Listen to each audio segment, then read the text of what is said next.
കുട്ടിക്കാലത്തെക്കുറിച്ച് ഓർക്കുമ്പോൾ എനിക്ക് ആദ്യം ഓർമ്മ വരുന്നത് എൻ്റെ ആ കൊച്ചു ഗ്രാമമാണ്. നെൽപ്പാടങ്ങളും പുഴയും പച്ചപ്പും നിറഞ്ഞ അതിസുന്ദരമായൊരു ഗ്രാമം. പാടവരമ്പിലൂടെ കൂട്ടുകാരുമൊത്ത് ഓടിക്കളിച്ചതും മണ്ണും ഇലകളും എടുത്ത് ചോറും കറിയും ഉണ്ടാക്കി കളിച്ചതും എല്ലാം ഇന്നലെ കഴിഞ്ഞ ഒരു മനോഹരമായ ഓർമ്മകൾ മാത്രം. മഴക്കാലമാകുമ്പോൾ ഞങ്ങളുടെ ഒരു ഗ്രാമം വെള്ളം നിറഞ്ഞ് ഒരു ദ്വീപ് പോലെയാകും. ചുറ്റും വെള്ളമായിരിക്കും. മുതിർന്നവർക്ക് അതൊക്കെ ഒരു ബുദ്ധിമുട്ടായിരുന്നെങ്കിലും ഞങ്ങൾ കുട്ടികൾക്ക് വലിയൊരു ആഘോഷമായിരുന്നു. വീടിന്റെ ഉമ്മറപ്പടിയിലിരുന്ന് ചൂണ്ടയിട്ട് മുറ്റത്തു നിന്ന് മീൻ പിടിച്ചിരുന്നതും കൂട്ടുകാർക്കൊപ്പം വെള്ളത്തിൽ ചാടിമറിഞ്ഞ് കളിച്ചിരുന്നതും എല്ലാം ഓർക്കുമ്പോൾ വല്ലാത്തൊരു നഷ്ടബോധമാണ്.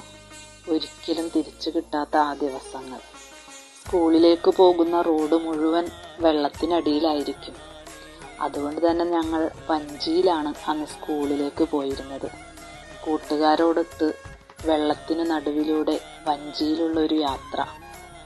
ഇടയ്ക്ക് വെച്ച് ചാറ്റൽ മഴ പെയ്യുമ്പോൾ സ്കൂൾ യൂണിഫോമും ബാഗും എല്ലാം നനയുമെങ്കിലും ഞങ്ങളതെല്ലാം എത്ര സന്തോഷത്തോടെയാണ് ആസ്വദിച്ചിരുന്നത്.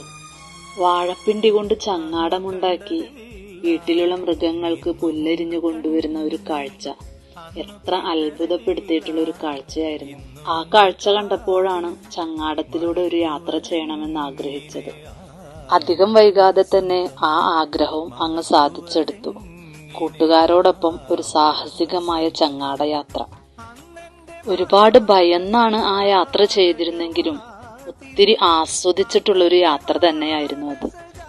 എന്നാൽ ഇന്ന് ആ വെള്ളപ്പൊക്കവും ആ തോണിയാത്രയും ചങ്ങാടവും കൂട്ടുകാരോടൊത്തുള്ള ആ കളികളും എല്ലാം മധുരമായ ഒരു ഓർമ്മകൾ മാത്രമായി അവശേഷിച്ചിരിക്കുകയാണ്. ദൂരെ ഒരു കുട്ടിക്കാലം, മഴവെള്ളം പോലെ ഒരു കുട്ടിക്കാലം, കയ്യെത്തും ദൂരെ ഒരു കുട്ടിക്കാലം, മഴവെള്ളം പോലെ ഒരു കുട്ടിക്കാലം. ജീവിതം എത്ര മാറിയാലും സമയം എത്ര മുന്നോട്ടു പോയാലും ആ ബാല്യം പോലെ സുന്ദരമായൊരു കാലം മനുഷ്യന്റെ ജീവിതത്തിൽ ഒരിക്കലും തിരിച്ചു വരില്ല. അതുകൊണ്ടായിരിക്കാം മഴ പെയ്യുന്ന ഓരോ ദിവസങ്ങളിലും എൻ്റെ ഹൃദയം ആ സുന്ദരമായ ഗ്രാമത്തിലേക്ക് നിശബ്ദമായി തിരിച്ചു പോകുന്നത്.